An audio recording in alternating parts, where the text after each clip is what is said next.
History as a discipline has always been caught in the lie that facts can somehow be separated from interpretation, and the profession has long been in search of some sort of unitary past that can be discovered and revealed. Only recently is there a sense that maybe this isn't the case. Maybe history can't really be or shouldn't really be objective.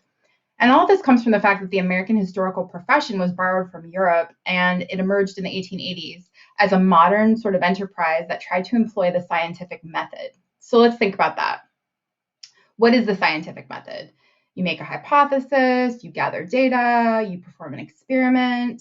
Is that really what we think history can be?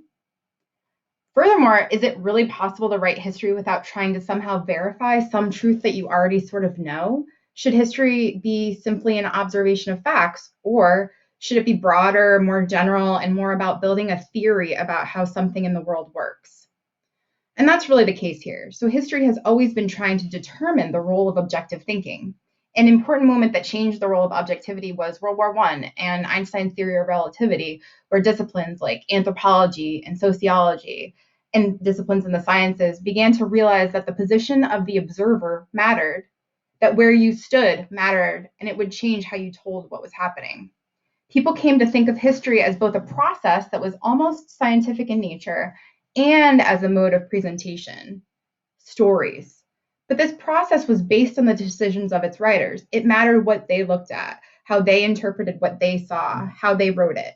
Historians were struggling to think about what is true and how does one separate what is true from what is not true or what might be an opinion.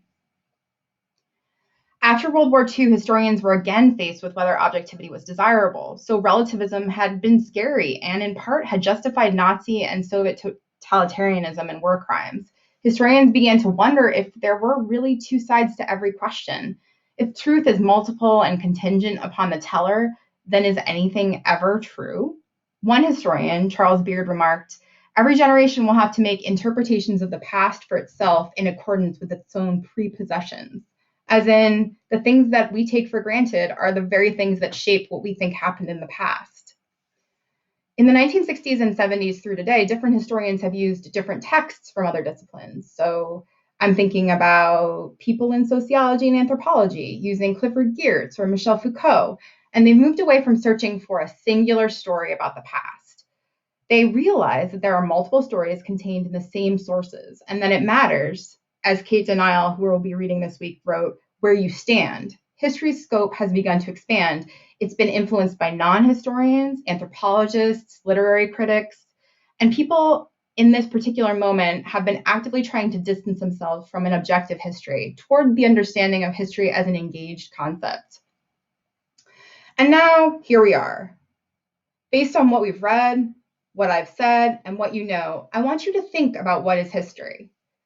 If in science we use data and in anthropology we study like human activity, in history we are looking at documents or artifacts to assemble some sort of story that has an analysis about the world embedded in it. But how do you get from a bunch of pieces of paper to a story, or from a bunch of pieces of paper to a book? And another question might relate to power. How do you attempt to tell certain histories if people didn't leave documents? I'm going to go over the three kinds of texts we'll be reading: primary sources, articles, and textbooks.